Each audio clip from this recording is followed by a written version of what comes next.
യൂറോപ്പിലെ നവോത്ഥാന മുന്നേറ്റം ലോകക്രമത്തെയാകെ മാറ്റിമറിച്ച ചരിത്ര സംഭവമാണ്.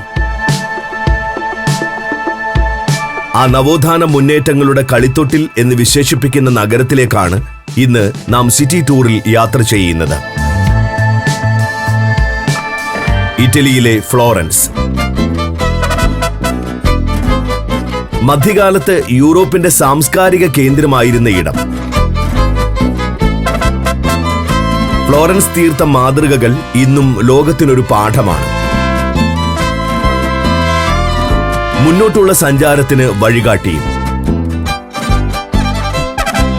അതുകൊണ്ട് തന്നെ ഫ്ലോറൻസ് വെറുമൊരു വിനോദസഞ്ചാര കേന്ദ്രം മാത്രമല്ല, ഇന്ന് നാം ജീവിക്കുന്ന പരിഷ്കൃത ലോകത്തിന് അടിത്തറ പാകിയ സാംസ്കാരിക ഭൂമി കൂടിയാണ്. പോകാം ഫ്ലോറൻസ് നഗരത്തിന്റെ കാഴ്ചകളിലേക്ക്.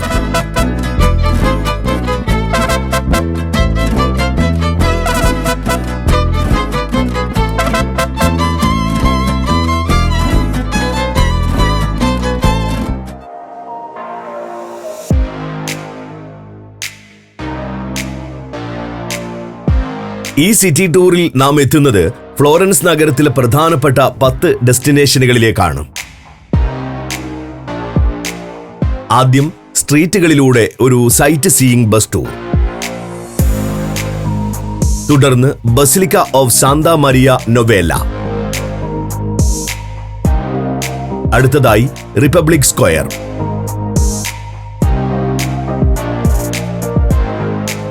പിന്നെ cathedral of Santa Maria del Fiore. തുടർന്ന് piazza della Signoria and old palace. പിന്നെ ലോഗിയ ഡെൽ മെക്കാത്തോ ന്യൂവോ. അടുത്തതായി ഉഫിസി ഗാലറീസ്.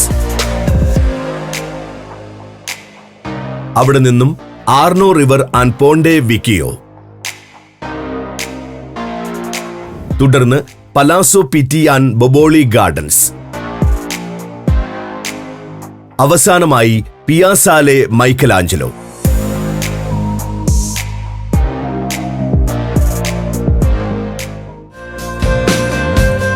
ഫ്ലോറൻസിലെത്തുമ്പോൾ വിശദമായ കാഴ്ചയിലേക്ക് പോകും മുമ്പ് ഒരു സൈറ്റ് സീയിങ് ബസ് ടൂർ നടത്തുന്നത് നല്ലതാണ്.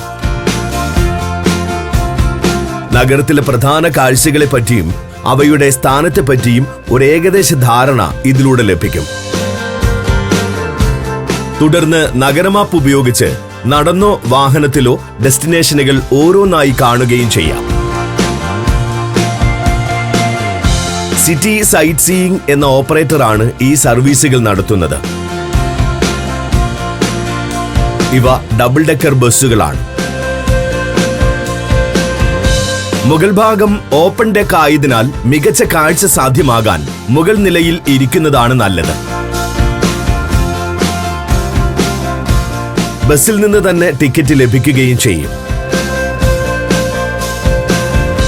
24, 48, 72 മണിക്കൂർ സമയത്തേക്കാണ് ഏർപ്പെടുത്തിയിട്ടുള്ള പാക്കേജുകൾ. നമ്മുടെ ടൂർ പ്ലാൻ അനുസരിച്ച് ഇതിലൊന്ന് തെരഞ്ഞെടുക്കാം.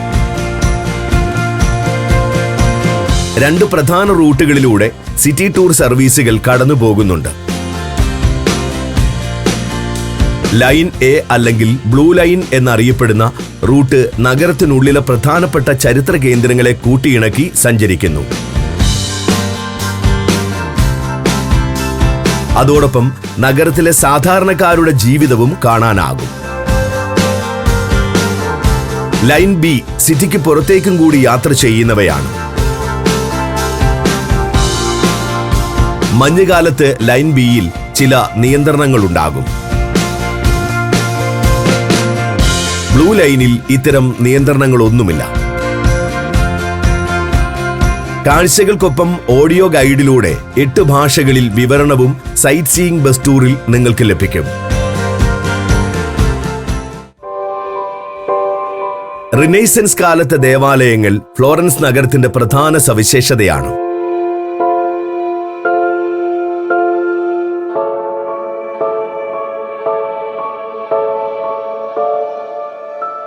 ആ ഗണത്തിൽപ്പെടുന്ന ഒരു ചർച്ചാണ് ബസിലിക്ക ഓഫ് സാന്താ മരിയ നൊവേല. 13-ാം നൂറ്റാണ്ടിൽ ഗോത്തിക് ശൈലിയിൽ രൂപകൽപ്പന ചെയ്ത് നിർമ്മിച്ച മന്ദിരമായിരുന്നു ഇത്. പിന്നീട് 16-ാം നൂറ്റാണ്ടിൽ ദേവാലയം മൊത്തത്തിൽ റിനൈസൻസ് ശൈലിയിലേക്ക് മാറ്റുകയായിരുന്നു. വിശാലമായൊരു അങ്കണത്തിന്റെ അറ്റത്താണ് ദേവാലയത്തിന്റെ സ്ഥാനം. ദൂരക്കാഴ്ചയിൽ തന്നെ മനോഹരമായ മുഖപ്പ് നമ്മെ ആകർഷിക്കും. ജിയോമെട്രിക് പാറ്റേണുകൾ കൂട്ടിയിണക്കിയുള്ള നിർമ്മാണ രീതി ഒരു സവിശേഷ കാഴ്ച തന്നെയാകുന്നുണ്ട്. മാർബിളാണ് ഇവിടെയെല്ലാം നിർമ്മാണ വസ്തു.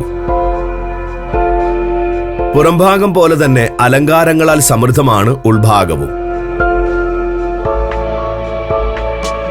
മേൽക്കൂരയിലും ഭിത്തിയിലുമെല്ലാം ധാരാളം ചുവർ ചിത്രങ്ങൾ കാണാനാകും.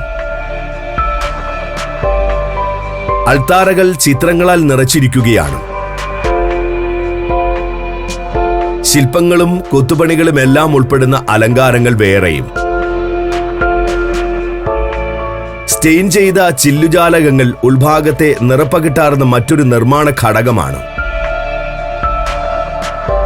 ഫ്ലോറന്റൈൻ സാംസ്കാരിക പാരമ്പര്യത്തിന്റെ ഉത്തമ മാതൃക തന്നെയാണ് ബസിലിക്ക ഓഫ് സാന്താ മരിയ നൊവേലയും.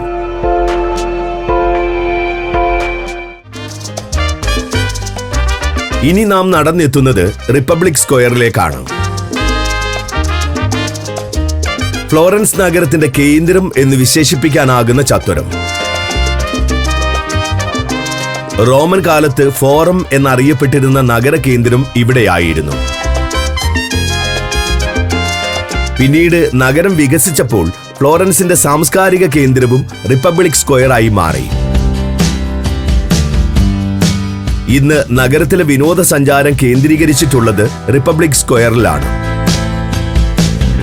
ഫ്ലോറൻസിലെത്തുന്ന ടൂറിസ്റ്റുകളെല്ലാം ആദ്യം ഇവിടേക്കെത്തും. അതുകൊണ്ട് തന്നെ റിപ്പബ്ലിക് സ്ക്വയറിൽ എപ്പോഴും നല്ല തിരക്കായിരിക്കും. രാത്രിയിലാണ് ഇവിടെ ഏറ്റവും അധികം ആളുകൾ ഉണ്ടാവുക. ഇരുട്ടിൽ അതിമനോഹരമായ ചരിത്ര നിർമ്മിതികൾ ലൈറ്റിംഗ് ക്രമീകരണങ്ങളുടെ പശ്ചാത്തലത്തിൽ ഗംഭീരമായ കാഴ്ചയാകുന്നുണ്ട്. റിപ്പബ്ലിക് സ്ക്വയറിലെ ഏറ്റവും ശ്രദ്ധേയമായ സ്മാരകം ട്രയംഫ് ആർച്ചാണ്. ഫ്ലോറന്റൈൻ റിനൈസൻസ് ആർക്കിടെക്ചറിൽ പണിതുയർത്തിയിട്ടുള്ള നിർമ്മിതി. ടൂറിസ്റ്റുകളും ഒഴിവു സമയം ചിലവഴിക്കാൻ നഗരവാസികളും ഒത്തുകൂടുന്ന ഇടം എന്ന നിലയിൽ റിപ്പബ്ലിക് സ്ക്വയർ ഒരു ആഘോഷ കേന്ദ്രമാണ്. ആസ്വാദ്യകരമായ പരിപാടികൾ അവതരിപ്പിക്കുന്ന തെരുവ് കലാകാരന്മാരെ സ്ക്വയറിൽ പലയിടങ്ങളിലായി കാണാനാകും. പ്രകടനം ആസ്വദിച്ചുകൊണ്ട് ധാരാളം കലാപ്രേമികളും ഇവർക്ക് ചുറ്റും വട്ടം കൂടും. കുട്ടികൾക്കുള്ള വിനോദങ്ങളാണ് സ്ക്വയറിനെ ശബ്ദമുഖരിതമാക്കുന്ന മറ്റൊരു ഘടകം. ഇതുകൂടാതെ റെസ്റ്റോറന്റുകൾ, സുവനീർ ഷോപ്പുകൾ എന്നിവ ചുറ്റുമുള്ള കെട്ടിടങ്ങളിലും സമീപത്തെ ഇടത്തെരുവുകളിലും പ്രവർത്തിക്കുന്നുണ്ട്.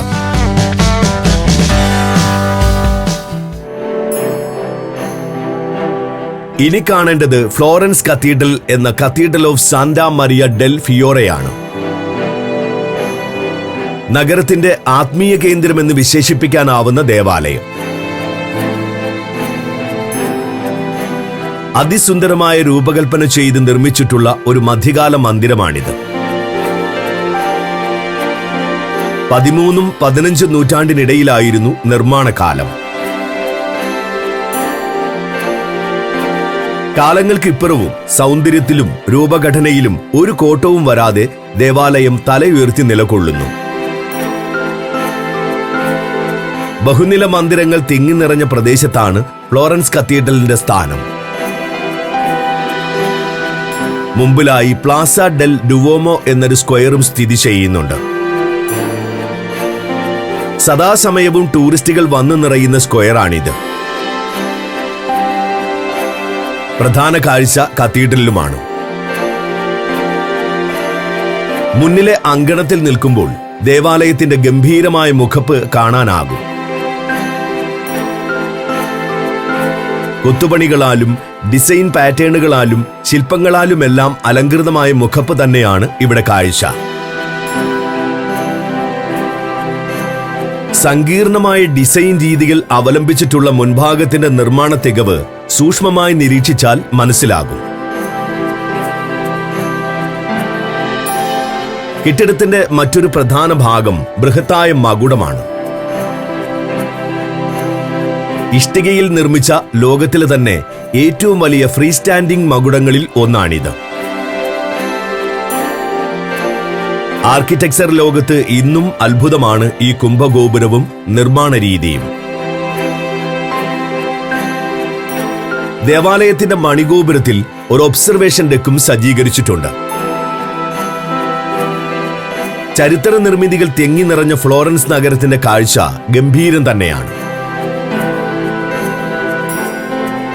ദേവാലയത്തിന്റെ ഭാഗമായ ബാപ്റ്റിസ്ട്രിയും മുന്നിലെ സ്ക്വയറിലുണ്ട്. ഇതിലും കത്തീഡ്രലിന് സമാനമായ ആർക്കിടെക്ചർ രീതികൾ തന്നെയാണ് ദൃശ്യമാവുക.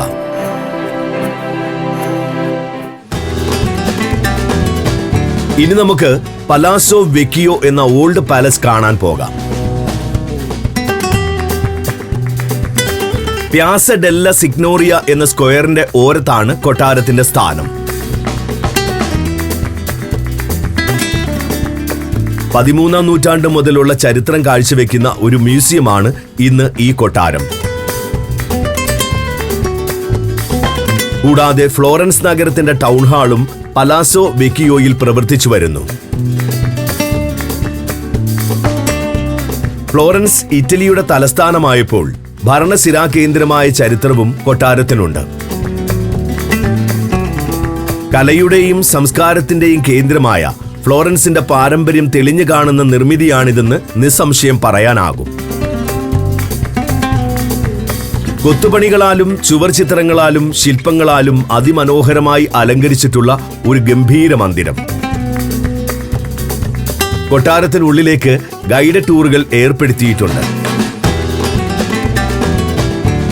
കണ്ണഞ്ചിപ്പിക്കുന്ന അലങ്കാരങ്ങളാൽ സമൃദ്ധമായ ഹാളുകൾ, മുറികൾ എന്നിവയെല്ലാം കൊട്ടാരത്തിലെ കാഴ്ചകളാണ്. അന്നത്തെ അലങ്കാര പണികളിലെ സൂക്ഷ്മതയും കൃത്യതയും ഇന്നത്തെ കാലത്ത് ഒരു അത്ഭുതം തന്നെയാകുന്നുണ്ട്. ക്ലോക്ക് ടവർ ആണ് കൊട്ടാരത്തിന്റെ മറ്റൊരാകർഷണം. ടവറിന് മുകളിൽ ഒരു ഒബ്സർവേഷൻ ഡെക്ക് സജ്ജീകരിച്ചിട്ടുണ്ട്. ഇവിടെ നിന്നുള്ള ഫ്ലോറൻസിന്റെ കാഴ്ചകൾ അതിഗംഭീരമാണ്. പ്യാസ ഡെല്ല സിഗ്നോറിയ എന്ന ചത്തുരമാണ് ഇവിടുത്തെ മറ്റൊരു ഡെസ്റ്റിനേഷൻ. നഗരത്തിലെ ഏറ്റവും പ്രധാനപ്പെട്ടതും വിനോദസഞ്ചാരത്തിന്റെ കേന്ദ്രവുമായ ചത്തുരം. നൂറ്റാണ്ടുകളുടെ ചരിത്രമുള്ള മന്ദിരങ്ങൾ ഈ ചത്തുരത്തിന് അതിരിട്ട് സ്ഥിതി ചെയ്യുന്നു. ശില്പങ്ങളാണ് പ്യാസ ഡെല്ല സിഗ്നോറിയയിലെ പ്രധാനപ്പെട്ട കാഴ്ച. ലോകത്തിലെ ഏറ്റവും പ്രഗത്ഭരായ ശില്പികൾ നിർമ്മിച്ച പ്രസിദ്ധമായ ശില്പങ്ങൾ. പ്യാസ ഡെല്ല സിഗ്നോറിയ വിനോദസഞ്ചാരികൾ ഒത്തുകൂടുന്ന ഇടം കൂടിയാണ്. രാവും പകലും ഇവിടെ സഞ്ചാരികളുടെ തിരക്കായിരിക്കും. Slovenia, Montenegro, Serbia, Panama.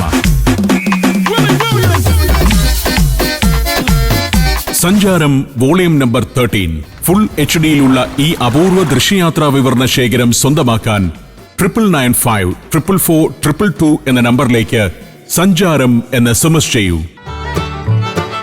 അടുത്തതൊരു മാർക്കറ്റാണ്. 16-ാം നൂറ്റാണ്ട് മുതൽ ഫ്ലോറൻസ് നഗരത്തിൽ പ്രവർത്തിച്ചിരുന്ന ഒരു ചന്ത. ലോഗിയ ഡെൽ മെർക്കാത്തോ ന്യൂവോ.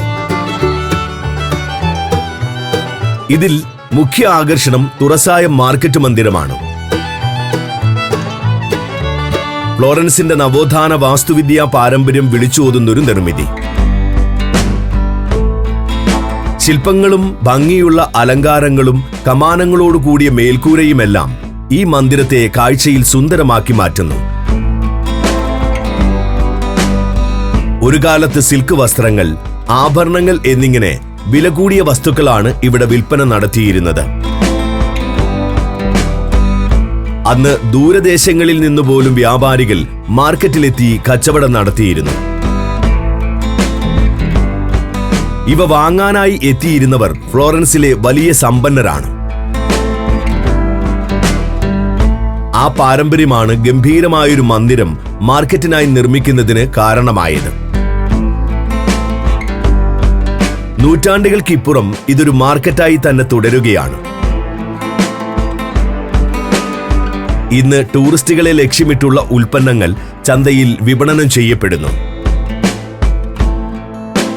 ഫ്ലോറന്റൈൻ ലെതർ പ്രോഡക്റ്റുകളാണ് ഇതിൽ പ്രധാനം.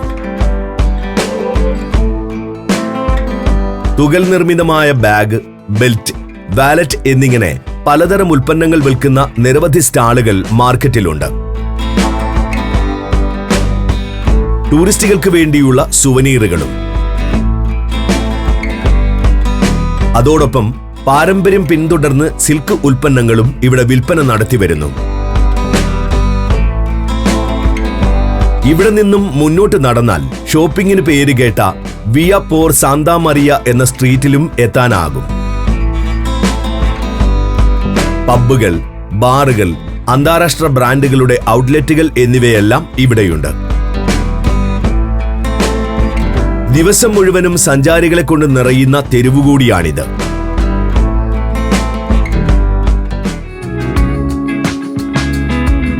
ഒരു കലാപ്രദർശന കേന്ദ്രമാണ് ഇനിയുള്ള കാഴ്ച.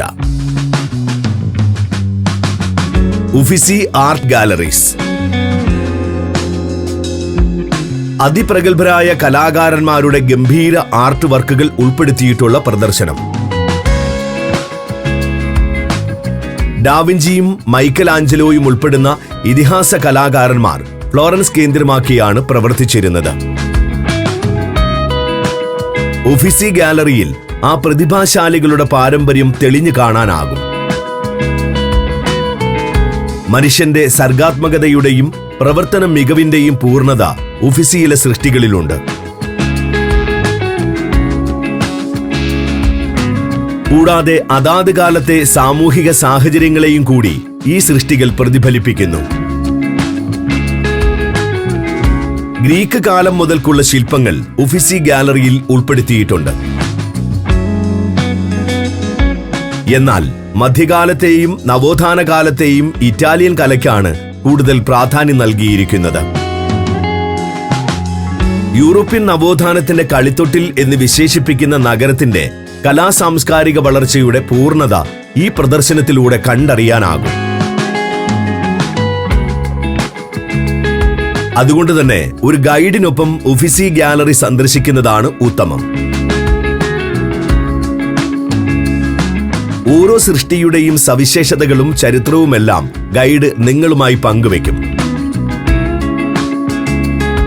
ഉഫിസി ഗാലറി വിശദമായി കാണാൻ ഒരു ദിവസം മതിയാകില്ല. എന്നാൽ പ്രധാനപ്പെട്ട ഭാഗങ്ങളും പ്രമുഖ സൃഷ്ടികളും ഉൾപ്പെടുത്തി പ്ലാൻ ചെയ്താൽ 3-4 മണിക്കൂർ കൊണ്ട് ഗാലറി കണ്ടിറങ്ങാം.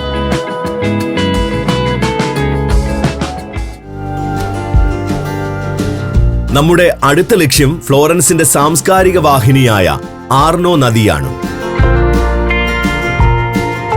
നഗരത്തിനെ പകുത്തുകൊണ്ട് കടന്നുപോകുന്ന പ്രസിദ്ധമായ നദി. ഫ്ലോറൻസിലെ പ്രധാനപ്പെട്ട ടൂറിസ്റ്റ് ഡെസ്റ്റിനേഷൻ കൂടിയാണ് ഇവിടം. നൂറ്റാണ്ടുകൾ പഴക്കമുള്ള പാലങ്ങളാണ് ഈ നദിക്ക് കുറുകെയുള്ളത്. കാലങ്ങൾക്കിപ്പുറവും ഉറപ്പോടെ നിലകൊള്ളുന്ന അത്ഭുത നിർമ്മിതികൾ. വസാരെ കോറിഡോർ നദിയുടെ തീരത്തുകൂടിയുള്ള ഇടനാഴിയാണ്. കമാനങ്ങൾ നിരന്നു നിൽക്കുന്ന മനോഹരമായ നടപ്പാതയിലൂടെ നദിയുടെ വിവിധ ആംഗിളുകളിലുള്ള കാഴ്ചകൾ കണ്ട് നടക്കാനാകും. ആർനോയ്ക്ക് കുറുകെയുള്ള പാലങ്ങളിൽ ഏറ്റവും പ്രധാനപ്പെട്ടത് പോണ്ടെ വെക്കിയോയാണ്. ഇരുനില കെട്ടിടത്തിന്റെ രൂപമുള്ള വ്യത്യസ്തമായ പാലം. റോമൻ കാലത്താണ് ഇവിടെ ആദ്യം പാലം നിർമ്മിച്ചത്. പിന്നീട് 14-ാം നൂറ്റാണ്ടിൽ കൂടുതൽ ബലപ്പെടുത്തി പാലം വികസിപ്പിച്ചു. ആ പാലമാണ് ഇന്ന് കാണുന്നത്. 2 നിലയുള്ള പാലത്തിന്റെ മുകൾ നിലയിലൂടെ വസാരെ കോറിഡോർ കടന്നുപോകുന്നു. പോണ്ടെ വെക്കിയോയിൽ നിൽക്കുമ്പോൾ ഒരു പാലത്തിലാണെന്ന് തോന്നുകയേയില്ല. നഗരത്തിലെ മറ്റ് സ്ട്രീറ്റുകളുടെ അതേ രൂപമുള്ള കല്ലിട്ട പാതയാണ് ഇവിടെയുള്ളത്. ഇരുവശത്തും ധാരാളം കടകളും പ്രവർത്തിക്കുന്നുണ്ട്. ഒരു കാലത്ത് ഇറച്ചി വിൽപ്പന കേന്ദ്രങ്ങളായിരുന്നു ഇവയെല്ലാം. ഇന്ന് അത് ആഭരണ കടകളായി മാറിയിട്ടുണ്ട്. പാലത്തിന്റെ മധ്യത്തിലുള്ള വ്യൂ പോയിന്റുകളിൽ നിന്നുകൊണ്ട് നദിയുടെയും നഗരത്തിന്റെയും വിശാലമായ ദൃശ്യങ്ങൾ ആസ്വദിക്കാനാകും.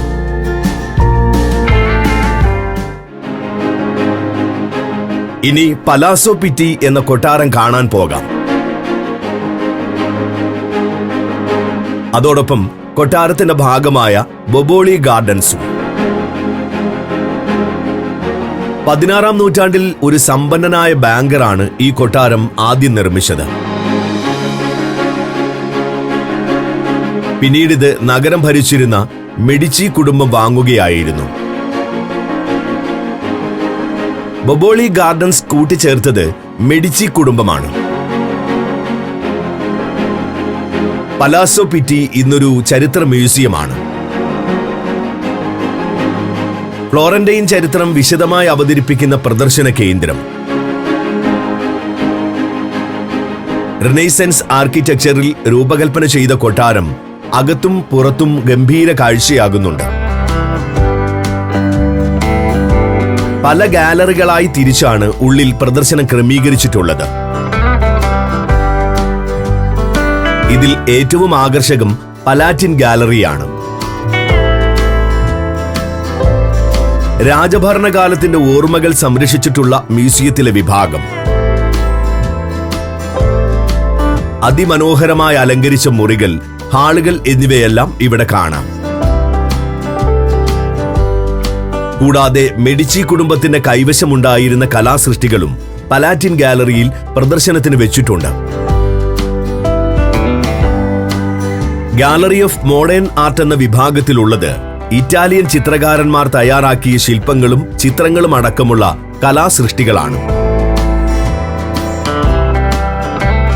കോസ്റ്റ്യൂം ആൻഡ് ഫാഷൻ മ്യൂസിയത്തിൽ രാജകുടുംബാംഗങ്ങൾ ഉപയോഗിച്ചിരുന്ന വിലപിടിപ്പേറിയ വസ്ത്രങ്ങളും കാണാം. ഇനി നമുക്ക് ബൊബോളി ഗാർഡൻസിലൂടെ ഒന്ന് നടന്നു വരാം. ഇവിടെയും ഫ്ലോറൻസിന്റെ പാരമ്പര്യം വിളിച്ചോതുന്ന കലാസൃഷ്ടികളുടെ ഒരു നിര തന്നെയാണ് കാണുന്നത്. മനോഹരമായ പുൽത്തകിടികൾ, ഫൗണ്ടനുകൾ, ഫ്ലവർ ബെഡുകൾ എന്നിവ കൂടി ചേരുമ്പോൾ ഗാർഡൻസും ഒരു കുളിർമയേകുന്ന അനുഭവമായി മാറുന്നു.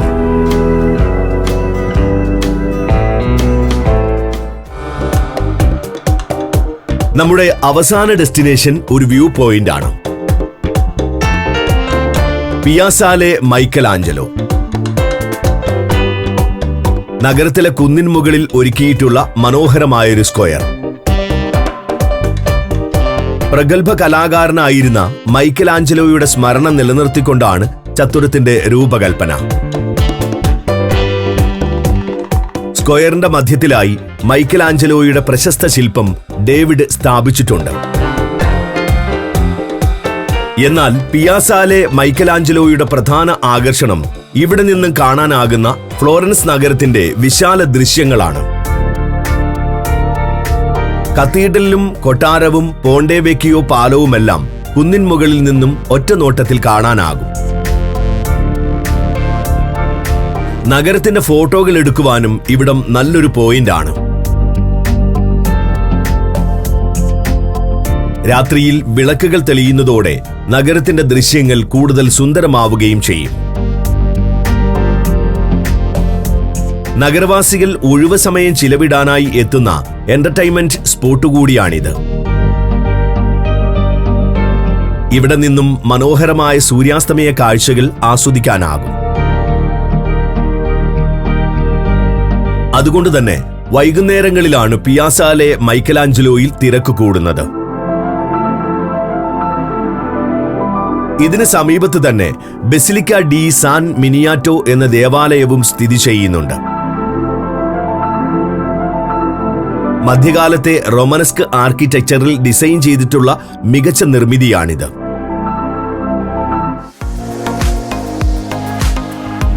ഫ്ലോറൻസ് നഗരം വെറുമൊരു ടൂറിസ്റ്റ് ഡെസ്റ്റിനേഷൻ മാത്രമല്ലെന്ന് ഇപ്പോൾ നിങ്ങൾക്ക് മനസ്സിലായിട്ടുണ്ടാകും. ഈ നഗരത്തെ ഉൾക്കണ്ണുകൊണ്ട് വേണം കാണാൻ, തുറന്ന മനസ്സോടെ വേണം വിലയിരുത്താൻ.